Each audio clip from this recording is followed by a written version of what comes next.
అందరికీ మరణాత. దేవుడు మనకు తోడుగా జతగా ఉండి ఆయన సిలువలో నుండి మనకు వర్తమానము ప్రభు దయచేసి ఆదరించునుగాక. ఆమెన్. ఈ దిన వాక్యం యోహాను సువార్త 19వ అధ్యాయం.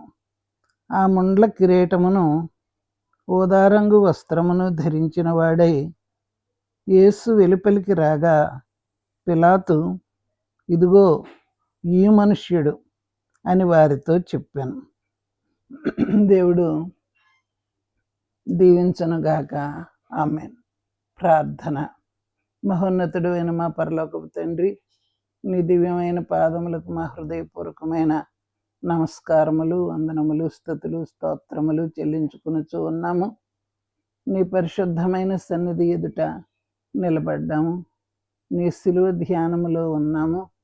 ఈ రోజున మాకే వర్తమానం దయచేస్తావో, మాకే ప్రత్యక్షత దయచేస్తావో ప్రభువా, అది మాకు దయచేసి ఆదరించి నడిపించమని నేను కోరి వేడుకుంటూ ఉన్నాము. స్తోత్రములు, వందనములు, నమస్కారములు ప్రభువా. దీవించమని, నీ కృపను తోడుగా ఇచ్చి నడిపించి ఆదరించమని యేసు నామములో వేడుకుంటూ ఉన్నాము తండ్రి. ఆమేన్. దేవుడు తన వాక్యమును మన వెనుకడిలో దీవించునుగాక. ఆమేన్. ఈరోజు మనకి ప్రభువును పిలాతు చూపిస్తున్నాడు. ప్రభు పిలాతు దగ్గరే ఉన్నాడు. ఆయన ఆకారం ఇదిగో.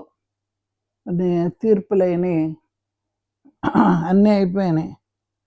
కొట్టారు, దోషం నిరూపించారు, లేని నేరములు ఆయన మీద మోపారు.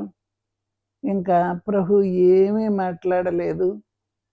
ప్రభు తరపున మాట్లాడడానికి కూడా ఎవరు లేరు అక్కడ. ఒంటరిగా ఉన్నాడు. శిష్యులైన వారిలో పేతురు ప్రభువుకు సమీపంగా ఉన్నప్పటికీ ఆయన దగ్గరికి రాలేకపోయాడు. భయం వలన, దుడుకు వలన, కంగారు వలన యేసు ప్రభువుకు దూరం అయ్యాడు. మనలో కొన్ని లక్షణాలు ఉంటాయి. ఆ లక్షణాల్లో కంగారు, దుడుకు, భయము అనే లక్షణాలను బట్టి మనం ప్రభువుకి దూరం అవుతాం అన్నమాట. ఎవరు దగ్గరుండాలో వారి దగ్గర ఉండాలి.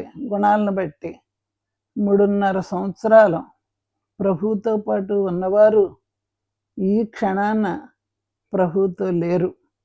ప్రభువుకి ఎవ్వరూ లేరు. నాన్న వాళ్ళు ఎవరూ నిలబడలేదు. మాట్లాడాలి. కష్టకాలంలో ఉన్నాడు మనిషి. చూడండి, ఇక్కడ పిలాతు చెప్తున్నాడు, ఇదిగో ఈ మనుష్యుడు. మనం యోహాను చూచినప్పుడు స్నానికుడైన యోహాను యేసు ప్రభువునకు దేవుని గొర్రెపిల్ల అని పేరు పెట్టాడు. లోక పాపమును మోసుకొని పోతున్న దేవుని గొర్రెపిల్ల అని పేరు పెట్టారు. మట్లాది వారు, పిల్లలైన వారు, పెద్దలైన వారు ప్రభువును చూచి దావీదు కుమారునికి జయము, ప్రభువు పేరట వచ్చుచున్న రాజు స్తుతింపబడుగాక అని అన్నారు. యేసు ప్రభువుకు వారు పెట్టిన పేరు ఏదంటే దావీదు కుమారుడు, ప్రభువు పేరట వచ్చుచున్న రాజు. మా దావీదు రాజు దావీదు కుమారుడు కూడా రాజే. అందుచేత భూలోకంలో విశ్వాసులైన బిడ్డలు, మరి వంశమును బట్టి దావీదును బట్టి వచ్చిన బిడ్డలైన వారు దావీదు కుమారుడు యేసు అని, రాజు అని పేరు పెట్టారు. పిలాతు ప్రభువును చూచి ఈ మనుష్యుడు ఇదిగో ఇక్కడే ఉన్నాడు అని వారి చేతికి ప్రభువును అప్పగిస్తున్నాడు. యేసు ప్రభు భూమి మీద ఉంటుండగా నా తండ్రి పరలోకమందున్నాడు, ఆయన నా తండ్రి, నా తండ్రి చిత్త ప్రకారం నేను చేస్తున్నాను, నేను తండ్రి యొక్క కుమారుడను అని ప్రభువు చెప్పారు. ప్రభువు చెప్పిన ఆ మాటను బట్టి దేవుడాయనకు తండ్రి, ఆయన దేవుని కుమారుడు గనక దావీదు కుమారుడు, దేవుని కుమారుడు, రాజు అని ఆనాటి మనుష్యులైన వారు ప్రభువును చూచి పేరు పెట్టారు. ఇప్పుడు పిలాతు చూసి ఈ మనుష్యుడు అని మనిషిగా అప్పగిస్తున్నాడు. మరియమ్మ ఇమ్మానుయేలును తీసుకొచ్చింది. ఇదిగో దేవుడు మనకు తోడు అంటే యేసుప్రభు ఎవరన్నమాట? మనకు తోడుగా వచ్చిన దేవుడు అని అర్థం. అందుచేత ఇమ్మానుయేలు అనే పేరులోనే నా దేవుడు మానవునికి తోడు అనే మాట మనకి బాహాటంగా కనిపిస్తుంది. మరియమ్మ కుమారుడే గాని యేసు ప్రభు దేవుని కుమారుడు, దేవుడు గనుక మానవులకు తోడుగా ఉండే నిమిత్తము ఆయన ఈ భూలోకమునకు వచ్చిన దేవుడు అని ఆయన ఆ పేరులో ప్రభు బయలుపరచబడ్డాడు. బయలుపరచబడిన మాటను బట్టి మరి దేవుని కుమారుడు గనక దేవుని కుమారుడైన యేసు ప్రభువును మనము మరియమ్మ దగ్గర ఒడిలో పండుకున్నప్పుడు చూచాం. జ్ఞానులైన వారు వచ్చి రాజులకు రాజు అని పేరు పెట్టారు. ఈ నక్షత్రాన్ని పుట్టినవాడు రాజులకు రాజు అవుతాడని నక్షత్ర శాస్త్రం ఎరిగిన, ఖగోళ శాస్త్రం ఎరిగిన ఆ జ్ఞానులు వచ్చి ప్రభువుని అన్నారు. ఇప్పుడు చూడండి, దేవుడు అనే మాట, రాజులకు రాజు అనే మాట మరియమ్మ ద్వారా వచ్చిన ఇమ్మానుయేలు. మనకు యెషయా గ్రంథంలో ఇమ్మానుయేలు అనే పేరు కనబడుతుంది. కాబట్టి ఇమ్మానుయేలు అనగా దేవుడు మనకు తోడు అని తెలుస్తుంది. జ్ఞానులు వచ్చి పేరు పెట్టిన దాన్ని బట్టి ఈయన రాజులకు రాజు అని, ఆ నక్షత్రాన్ని పుట్టినవాడు రాజులకు రాజు అనే పేరు కనపడుతుంది. అలాగైతే ఇప్పుడు పిలాతు చెప్పిన మాట, ఇదిగో ఈ మనుష్యుడు. అలాగైతే అందరూ చూచే కళ్ళను బట్టి ఉంటుంది. ఆ కంటిలో ప్రభువు కనబడిన విధానం ఏదంటే, మరి పిలాతు చూడగా చూడగా చూడగా ఆయన మనుష్యుడు అనే మాట చెప్పాడు. నిజమే, దైవత్వం అంతా గెత్సెమనే తోటలోనే విడిచిపెట్టాడు. మహిమను తీసి పైన పెట్టేశాడు. ప్రభువు సంస్కార భోజనం ఇచ్చేటప్పుడు తన పైవస్త్రము తీసి అవతల పెట్టాడని వ్రాయబడి ఉన్నది. ఆ పైవస్త్రం తీసినట్టే దేవుని యొక్క మహిమ కూడా తీసి ఆయన ప్రక్కన పెట్టాడు. గనక మహిమ పోతే మనిషిగా మిగిలాడు. పిలాతు దగ్గరకు వచ్చేటప్పటికి ఆ పై వస్త్రము పై మహిమ తీసివేసినందువలన ప్రభువు పిలాతు దృష్టికి, ప్రధాన యాజకుల దృష్టికి మనుష్యుని వలె కనబడ్డాడు. గనక ఈయన మనుష్యుడు అని వారు చెప్పారు. యేసు ప్రభువు అందరిలోనూ అసలైన మానవుడు గనక అసలైన దేవుడుగా బయలుపడ్డాడు. బయలుపడిన విధానమును బట్టి చూస్తుంటే, ఆయన పనులన్నిటిని బట్టి మనం చూస్తుంటే అసలైన దేవుడైన పనుల్లో దైవత్వం కనబడుతుంది. ఆ దైవత్వాన్ని బట్టి అసలైన దేవుడు అని వారు అన్నారు. అద్భుతకరమైన పనులు చేయడాన్ని బట్టి అద్భుతకరమైన మానవుడు గనక ఆయన దేవుడు, ఆయన మానవుడు. మనిషి అయితే మరణించిన వారిని బయటకు తీసుకురాగలడా? 12 ఏళ్ల అమ్మాయిని అమ్మా చిన్నదానా లెమ్ము అని అన్నప్పుడు ఆమె మరణములో నుండి లేచి కూర్చుంది కదా. మనిషి అయితే లేపగలడా? లేపలేడు. మరి విధవరాలి యొక్క కుమారుని లేపి తల్లికి అప్పగించాడు, ఇదిగో నీ కుమారుడని. అప్పుడు మనిషా దేవుడా? దేవుడు గనక ఆయనకు మరణమును జయించే శక్తి, మరణం మీద అధికారం చేసే శక్తి ఉంది. ఆ అధికారం ఏదంటే మరణం రమ్మంటే వస్తుంది, పొమ్మంటే పోతుంది. అది దైవ లక్షణం. దేవుడికి మాత్రమే అధికారం ఉంది. మనలో మరణం వచ్చినప్పుడు మన సమీప బంధువులు, మన బిడ్డలు, భర్త, ఇంట్లో వారు, కావలసిన వారు, అవసరానికి వాళ్ళు ఉంటేనే కానీ పనులవ్వు, బతకాలంటే వారు ఉండాలి అని మనం ఎవరి మీద మనస్సు పెట్టుకుని ఉంటున్నామో అలాంటి వారు మరణిస్తే మనకి చాలా దుఃఖం. ఎంతైనా ఏడవగలం కానీ ఆ మరణించిన వారిని బయటకు తీసుకుని రాగలమా?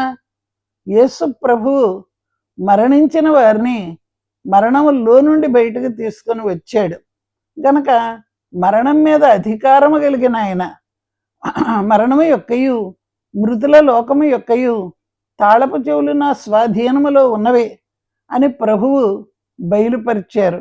గనక ప్రభు ప్రకటన గ్రంథంలో నా స్వాధీనంలో మరణం కానీ మరణలోకం యొక్క మరి తాళపు చేతులు నా దగ్గర ఉన్నాయి, నేను తాళం వేయగలను, తాళం తీయగలను. అది దాని అర్థం. ఎవరును వేయలేకుండా తీయవాడును, ఎవడును తీయలేకుండా వేయవాడును అని యేసు ప్రభువునికి బిరుదుంది. అది ప్రకటన గ్రంథంలో ఆయన బిరుదుల్లో ఒక బిరుదు. గనక ఆయన్ని మనం అలాంటి మనిషిని తీసుకురాలేం. ఎవరన్నా ప్రభు మాట వినకపోతే ఆయన తలుపు వేస్తే ఆ తలుపుని ఇంకెవ్వరి వల్ల కాదు అని తెలుస్తుంది. అధికారం అది. ప్రభు యొక్క అధికారం ఏంటంటే తాళం చేతులు కలిగిన వాడు, వెయ్యలేకుండా తీయగలిగిన వాడు, తీయలేకుండా వేయగలిగిన వాడు. అందుచేత ఆయన దేవుడు అని తెలిసిపోతుంది. ఆ తెలిసిపోయిన మాటను బట్టి అసలైన దేవుడు గనక మనం చెయ్యలేని పనులు చేసి పెట్టాడు. దుఃఖంలో ఉన్నవారిని ఓదార్చడానికి మంచి మాటలు చెప్తాం. ఎవరి దగ్గరైనా మరణం వచ్చినప్పుడు అక్కడికి వెళ్ళి మంచి మాటలు చెప్తాం. పర్వాలేదు, ధైర్యంగా ఉండండి, ఆ కన్నీరు కార్చొద్దు, మరి జరిగింది ఏదో జరిగింది, ఇది మన చేతుల్లో లేదు ఇంకా గనక దేవుడి దగ్గరికి వెళ్ళిన వారి గురించి దుఃఖపడొద్దు, ఏడవద్దు అని చెప్తాం. అది మంచి మాట, ఆదరణ కలిగిన మాట. కానీ మనం ఒకటి చేయలేం. చనిపోయిన బిడ్డను లెగదీసుకొచ్చి ఆ తల్లిదండ్రుల చేతిలో పెట్టలేం, మన వల్ల కాదు. అందుచేత యేసుప్రభు అనే ఆయన దేవుడు గనక ఎవ్వరూ చేయలేని పని చేశాడు. లేపి తల్లిదండ్రులకు బిడ్డను అప్పగించాడు. అలాగే అక్క చెల్లెండ్రకు తమ్ముడిని అప్పగించాడు. తల్లికి కుమారుని అప్పగించాడు. గనక ఆయన దైవత్వం కనబడుతుంది గనక అసలైన దేవుడు అని మనం ఆయన జీవితమును గురించి చెప్పగలం. ఇవన్నీ యేసు ప్రభు యొక్క జీవితంలో జరిగినవి, ఆయన చేయగలిగాడు. ఇంకో మాట ఉంది, అదేంటంటే పాపములు క్షమించాను అని రోగుల దగ్గరకు, పాపుల దగ్గరకు ప్రభు వెళ్ళినప్పుడు ఆ మాట చెప్పారు.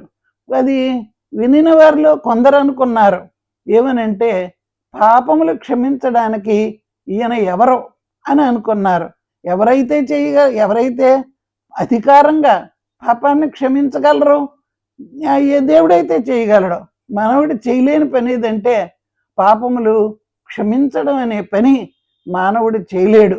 అయితే ప్రభువు చేశాడు కనుక ఆయన ప్రభు అయ్యాడు. అందుచేత ప్రభువని, బోధకుడని మీరు నన్ను పిలుస్తున్నాడు, అది మంచిదే, అది నిజమే అని ప్రభు అన్నారు. కాబట్టి మనుషుల మధ్య ఉన్నప్పటికీ ఆయన బోధకుడుగాను ప్రభువుగాను కనబడ్డారు.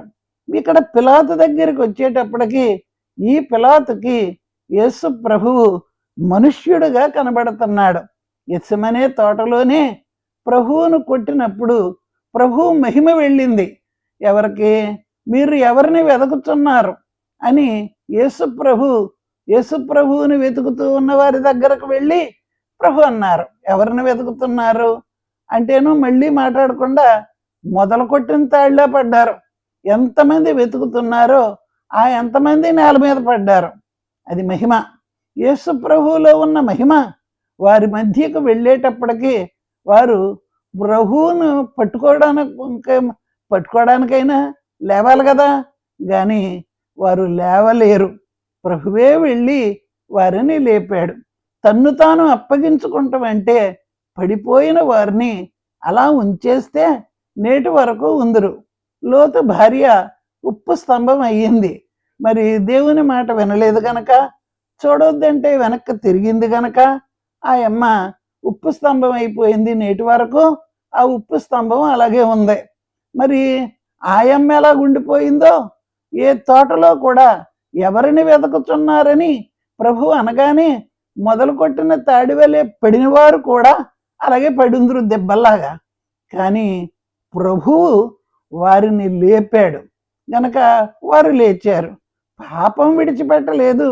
ప్రభువుని పట్టుకుంటున్నామేమో, మనం ఇలా పడిపోయామేంటి, ఏదో చేసేద్దామని వచ్చాం, కానీ ఆయన మాట్లాడేటప్పటికి మన దగ్గర శక్తులన్నీ కుంచుకుపోయినాయి, అంచేత పడిపోయాం అని వారు అనుకోవలసింది. పడ్డారు గనక. కానీ వారికి ఆ మాట తెలియలేదు. నిజంగా మనిషిలో దెయ్యం ఉంటే ఆ దెయ్యాలు చేసే పని ఏదంటే, వారు ఏం చేస్తున్నారో వారికి తెలియకుండా వారిని వాడుకుంటున్నాడనమాట.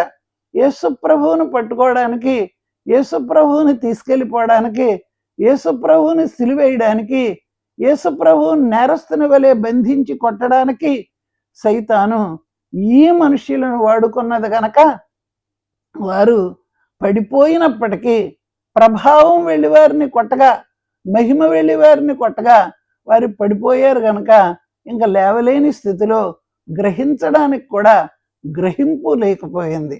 అది విచారకరమైన సంగతి. మానవులు ఎలాంటి వారంటే, గ్రహించవలసిన టైం వచ్చినప్పుడు గ్రహించలేకపోవడం అనేది మహిమను పోగొట్టుకుంటాం. ప్రభువు కావాలని తన మహిమను దించేసుకున్నాడు. వీరు పట్టుకోవాలన్నా, వీరు నన్ను కొట్టాలన్నా, వీరు నన్ను సిలువకు అప్పగించాలన్నా, వీరు నాకు మరణం విధించాలన్నా, నా మహిమ ఉంటే ఆ మహిమను బట్టి నన్ను వారు పట్టుకోలేరని యేసు ప్రభువు తోటలో ఉన్న ఆ దీన స్థితిని చూచినప్పుడు వారికి ఎంతవరకు ఎలా పట్టుకోగలరో అంతవరకు తన మహిమను తీసేసుకున్నాడు. పై వస్త్రం తీసినట్టే ప్రభు వారి దగ్గర తన మహిమను తీసి అవతల పెట్టేశాడు గనక మనిషి అయిపోయాడు. మామూలు మనిషి, మహిమగల మనిషి కాదు, మామూలు మనిషి. సంసోను దగ్గరకు వెళ్ళినప్పుడు అతని జీవితం చూస్తే, వ్రతం పట్టినంత కాలం, వ్రతం సరిగ్గా చేసినంత కాలం, దేవుడు చెప్పినట్టు తల మీద కత్తెర పడకుండా ఉన్నప్పుడు, ద్రాక్షవల్లికి పుట్టింది ఏదైనా తినకుండా అతను ఉన్నప్పుడు, అతని బలం అతని వ్రతంలో ఉన్నది. అందుచేత వ్రతం ఎప్పుడైతే చెడిపోయిందో అప్పుడు వారిని ఆ సంసోన్ని పట్టుకుని చాలా బాధలు పెట్టారు. ఎన్నో కళ్ళు తీసేశారు, తిరగలు తిప్పించారు. ఇలాంటి బాధలన్నీ సంసోను చేత చేయించారు. అతనికి వ్రతం చెడిపోయింది గనక మహిమ చెడిపోయింది. యేసు ప్రభువును చూస్తుంటే ఆయన వ్రతం చెడిపోలేదు, తన మహిమను తనే దించుకున్నట్టు మనకిక్కడ కనబడుతుంది గనక దొరికిపోయాడు. మహిమ ఎప్పుడైతే తీసివేసుకున్నాడో, మహిమ ఎప్పుడైతే అవతల పెట్టివేశాడో అప్పుడు ఆయన మహిమ లేని మనిషిగా వారికి దొరికాడు. వారు పట్టుకున్నారు, తీసుకెళ్ళారు, వారి ఇష్టం వచ్చినట్టు హింసించారు. ఎంత బాధ పెట్టగలరో, ఒక మనిషి దొరికితే ఎంత బాధ పెట్టగలరో అంత బాధ యేసు ప్రభువును పెట్టినప్పుడు మహిమను తీసేశాడు గనక వారు ఏం చేసినా అనుభవించాడు.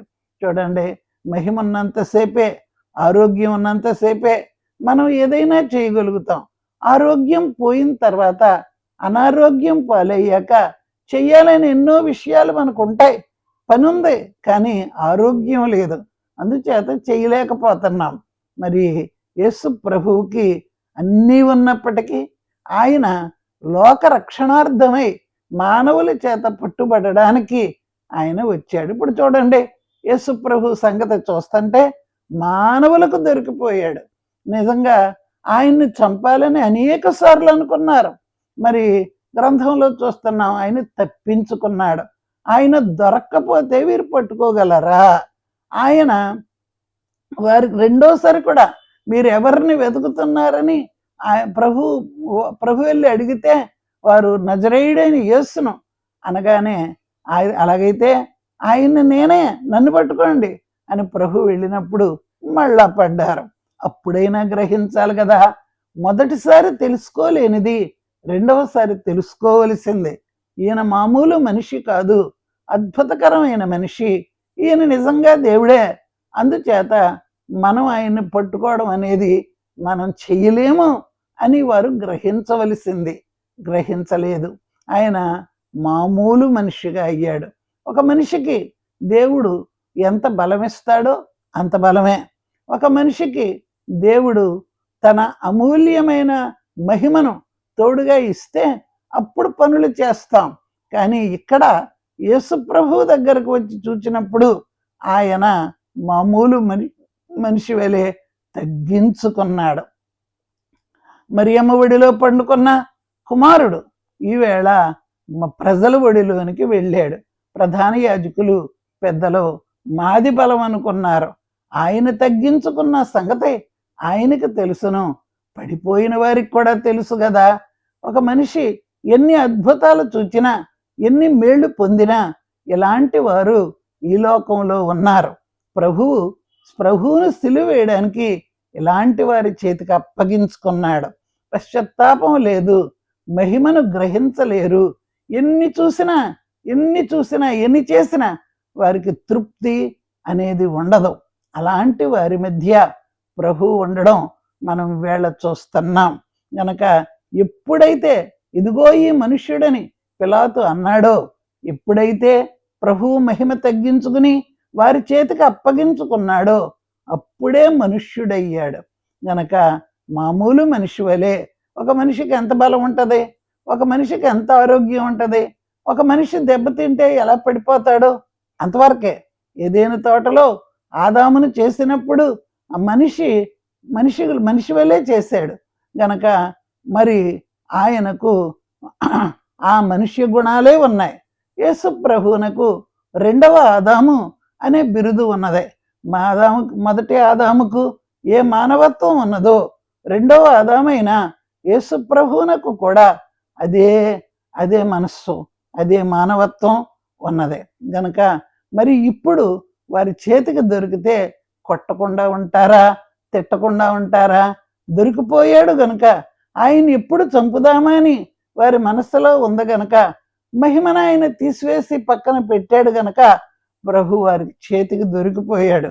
దొరికిపోయినప్పుడు వారి గుణాల్లో ఏ దుర్గుణం ఉందో, ఎంత కఠినత్వం ఉన్నదో, ఎలాగూ ఇరుకును పడ్డ చెయ్యి నలిగిపోద్దో, ఎలక్కాయి రెండు చేతుల మధ్య పెట్టి మరి ఒత్తితే ఎలాగూ నలిగిపోద్దో, అలాగే యేసు ప్రభువు యొక్క మానవత్వం కలిగిన స్థితిని మరి వారు నలగొట్టేశారు.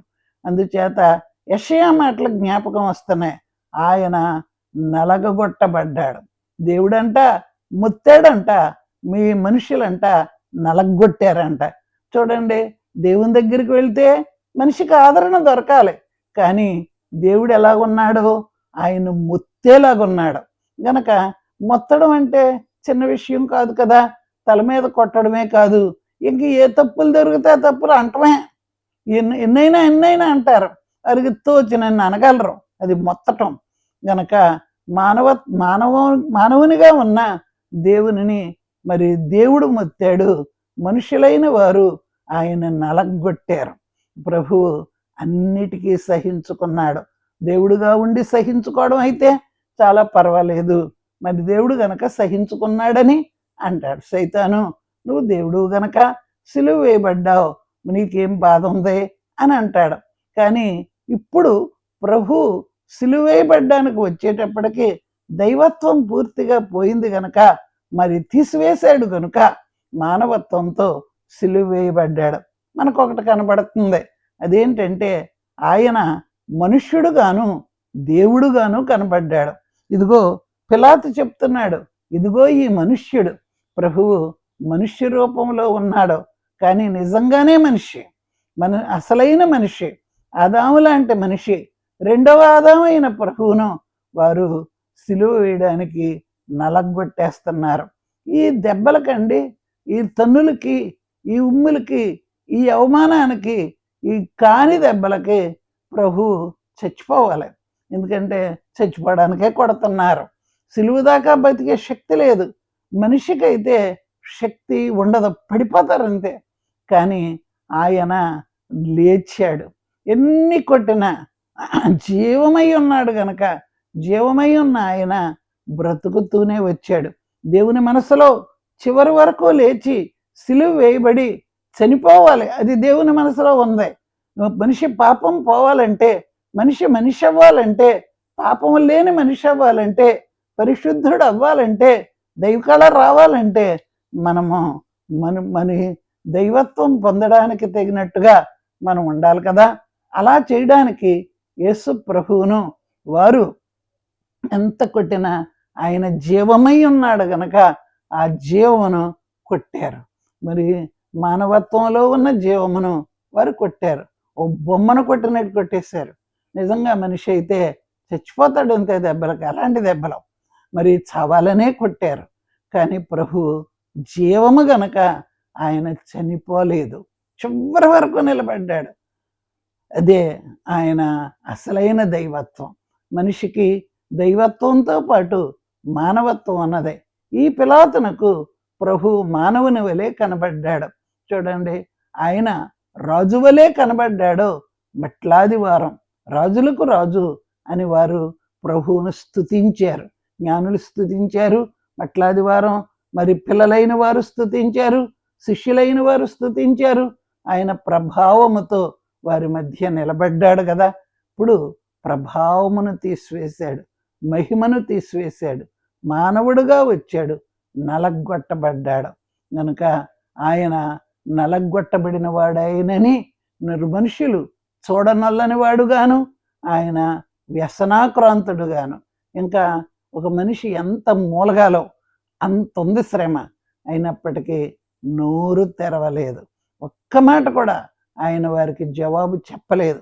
ఒక్క మాట జవాబు చెప్పుంటే వారు తోటలో ఎలా పడ్డారో అలా పడుందురు.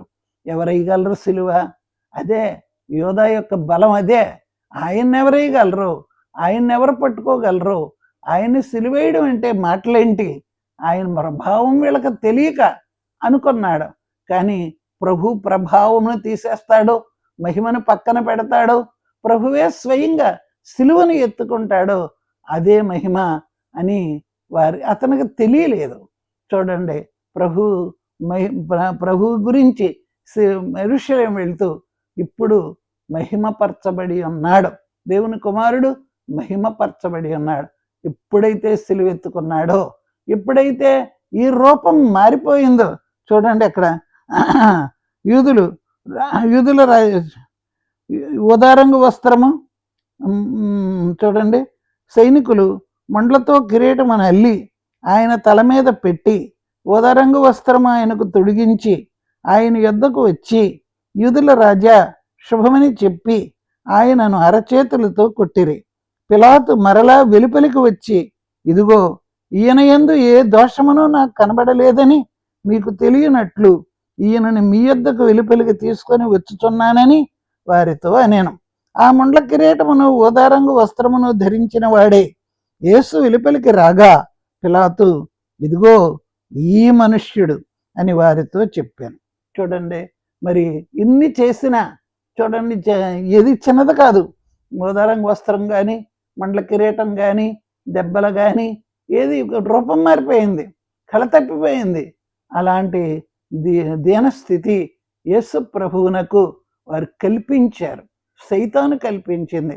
ఈ సిలువలో ఇన్ని పడలేక ఆయన రక్షణ వదిలేస్తాడో అనుకుంది సైతాను. ఒక మనిషి మరి సైతాను రూపంలో కనబడతా ఉన్నారు. మానవులందరూ ఒకటే ప్రభువుని హింసించారు, బాధ పెట్టారు. సిలువ రూపమును మనం జ్ఞాపకం చేసుకుని ఆయనకు వందనం చేయాలి. ప్రతి మానవునికి ఈ రంగు, ఈ మహిమ చూడగలిగితేనే మన పాపములు క్షమించబడతాయి. మనిషికి పాపం చేయడం సులువే, కానీ దాన్ని క్షమించడం అంత సులువు కాదు. ఆయన క్షమించాడు కనుక క్షమాపణ మనకు దొరికింది. ఏ మానవునికైనా క్షమాపణ దొరకాలంటే యేసుప్రభు యొక్క సిలువను చూడాలి. యేసుప్రభు యొక్క సిలువలో ఆయనను మనం చూచినప్పుడు మనకు రక్షణ దొరకక మానదు. కనుక దేవుని పిల్లలారా, ఈ దినమున ఆయన ఇదిగో ఈ మనుష్యుడు, ఒకప్పుడు ఇదిగో ఈయన దేవుని కుమారుడు అని చెప్పుకున్నారు. మహిమను తీసివేసిన తర్వాత ఆయన మనుష్యుని వలె కనబడ్డాడు గనక అంత భయంకరమైన శ్రమ ఆయనకు పెట్టగలిగారు. సైతాను వాయుమండల లోకంలో ఉన్నవాడు దిగొచ్చాడు. మనిషికి కొంచెమైనా దయ ఉంటుంది, కానీ సైతానుకు దయ ఉండదు. సైతానుకు మంచి తెలియదు, అసలు మంచి మాట కానీ మంచి పని కానీ మరి దయ, జాలి, ప్రేమ అనేవి సాతానులో కనిపించవు. కనుక ప్రభువును సిలువ వేయడానికి మనుష్యులు పైకి కనపడుతున్నారు, కానీ దాని వాడి అంతరంగంలో పనిచేసేవాడు మాత్రం కఠినుడైన సైతాను. కనుక రక్షణ తేవడం అంత కష్టమైన ఎంత కష్టమో ఇక్కడ కనబడుతుంది. చాలా కష్టమైన పని ప్రభువు అనుభవించాడు గనక తనకున్న అనుభవ జ్ఞానము చేత అనేకులను నిర్దోషులుగా చేశానని యెషయాలో వ్రాయబడిన మాట నెరవేరింది. ఇది అనుభవ జ్ఞానము. గనక దేవుడు ప్రభువు మన మధ్యకు వచ్చి సిలువను అనుభవించాడు, శ్రమను అనుభవించాడు, మరణమును అనుభవించాడు, పాపమునకు తగిన శిక్షను అనుభవించి వాటిని నిర్మూలం చేశాడు.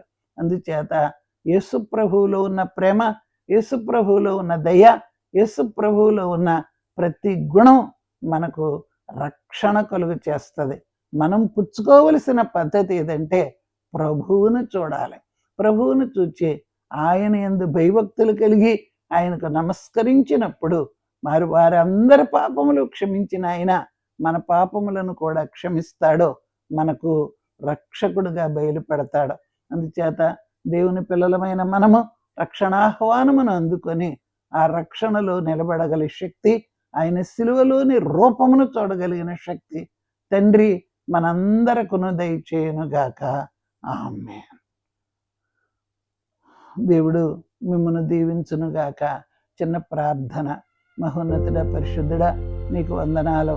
నీవు అసలైన మానవుడుగాను అసలైన దేవుడుగాను బయలుపడినందుకు నీకు స్తోత్రములు. ఇక్కడ మరి తోటలో చూస్తే దేవుడు, ఇక్కడ చూస్తే మానవుడు. ప్రభువా, రెండు రకాలుగా నిన్ను నీవు బయలుపరుచుకొని దైవత్వమును తీసి ప్రక్కన పెట్టి మానవత్వంతోనే ప్రభువా నీవు సిలువను భరించి చివరికి నీ ప్రాణం పెట్టావు, చివరి వరకు బతికావు. ప్రభువా నీకు స్తోత్రం. శ్రమల మధ్య ఉన్నాం ప్రభువా, కష్టాల మధ్య ఉన్నాం ప్రభువా, జబ్బుల మధ్య ఉన్నాం ప్రభువా. చివరి వరకు నిలబడే శక్తి మాకు అనుగ్రహించండి. దేవుడుగాను మానవుడుగాను నిన్ను నీవు బయలుపరుచుకున్నట్లే మేము కూడా నీ వైపు చూడగలిగిన భాగ్యము అనుగ్రహించి దీవించి ఘనతనందుమని యేసు నామములో వేడుకుంటున్నాము తండ్రి. తండ్రి అయిన దేవుని ప్రేమ, కుమారుడైన క్రీస్తు ప్రభు కృప, ఆదరణకర్త అయిన పరిశుద్ధాత్మ తండ్రి యొక్క ఆదరణ నిరంతరం మనందరము కలిగి ఉంటుంది. ఆమేన్. అందరికీ మరణాత.